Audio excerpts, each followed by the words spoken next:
चलिए good evening. आज हम लोग क्लास 10 के एक्सरसाइज 2.1 को लेकर के मिले। इस चैप्टर का नाम है बहुपद।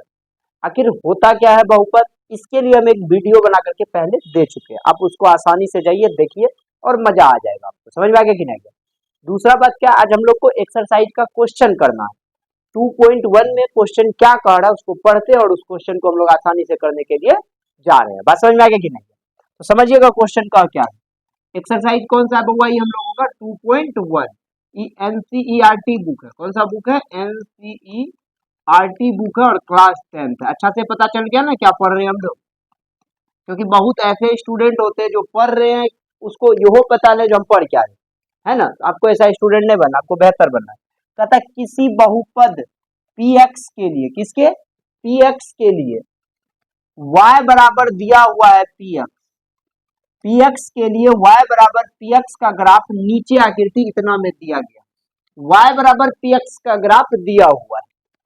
प्रत्येक स्थिति में px के शून्यकों की संख्या ज्ञात करें। py के शून्यकों की संख्या नहीं ज्ञात करना है, px के शून्यकों की संख्या ज्ञात करना। अब इसको एक छोटा सा बात मैं आपको समझाना चाहता हूँ। हमको अब पूरा संबंध x के साथ बनाना, हमको पूरा का पूरा जानकारी x के बारे में लेना, जो भी चर्चा करेंगे वो x के बारे में। अब समझिएगा, कोई भी ग्राफ में दो अक्ष आप सुने होंगे, एक x अक्ष और एक y अक्ष। अब हमको ऐसा बात पढ़ना है जिसमें y के बारे में कुछ नहीं जान करके केवल x अक्ष के बारे में जानना है। यदि इस ग्राफ के फिगर से हम इस लाइन को हटा दे, बात समझ में आ रहा है ना, खड़ा वाला लाइन को हटा दे तो बचेगा सुतल सुतल वाला लाइन। देखो वो एकदम क्लियर करने जा रहे हैं। अब ये जो है ऐसा लाइन, इसको भूल जाओ, ये कुछ नहीं है। ये लाइन पे देखो, कहीं भी इसको कोई भी रेखा प्रतिच्छेद कर रहा है क्या?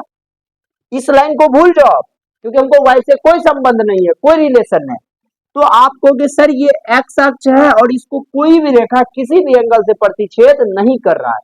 शून्यक उतने होगा x अक्ष को कोई भी रेखा जितना बिंदु पर प्रतिच्छेद करेगा। तो आप कहोगे सर x अक्ष पर, x अक्ष जो है इसको कोई भी रेखा किसी भी बिंदु पर प्रतिच्छेद नहीं कर रहा है, इसलिए इसके शून्यकों की संख्या कितना हो गया? बात समझ में आया। अब दूसरा में देखो, ई x अक्ष और y अक्ष से हम पहले बोल दिए कोई मतलब नहीं, हम लोगों को भूल गए। अब देखो इस x अक्ष का बात समझो।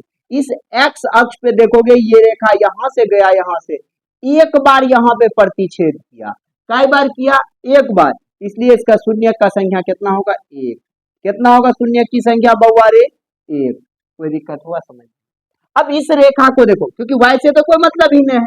कई बार प्रतिच्छेद किया? एक बार यहाँ, इसको नहीं गिन लेना, इससे कोई मतलब नहीं। एक बार यहाँ, एक बार यहाँ, एक दो तीन, तीन बार प्रतिच्छेद किया, इसलिए इसमें शून्यकों की संख्या कितना हो गया? तीन। कोई दिक्कत है? एक्स अक्ष को कोई रेखा जितना बार काटेगा उतना शून्य। एक बार काटा एक, दो बार काटा दो, तीन बार काटा तीन, एक को बार नहीं काटा, एक को गो नहीं, बात खत्म। अब यहाँ देखो, अब थोड़ा पे इसको कई बार प्रतिच्छेद कर रहा है, तो कहोगे सर एक बार यहाँ पे एक बार यहाँ पे, तो शून्य का संख्या हो गया दो। समझ में आ रहा है कि नहीं आ रहा? अब इसमें देखो, एक बार यहाँ, एक बार यहाँ, एक बार यहाँ, एक बार यहाँ, एक दो तीन चार, तो शून्य की संख्या चार। बोलो कितने इजी है या नहीं? कितना आसान सा बात है। y अक्ष के लिए कहता था, y अक्ष पे देखा जाता, लेकिन कहा है। अब इसमें थोड़ा सा कंफ्यूजन है।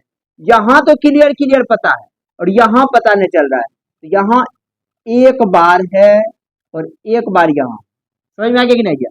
तो एक एक दो एक तीन, शून्यकों की संख्या कितना हो गया बुआ? तीन। यदि इसी को घसीट देता, एक आपसे हम पूछ रहे, ये कमेंट बॉक्स में आप बताइएगा इसमें शून्यकों की संख्या कितना है, तब हम आपको समझ जाएंगे।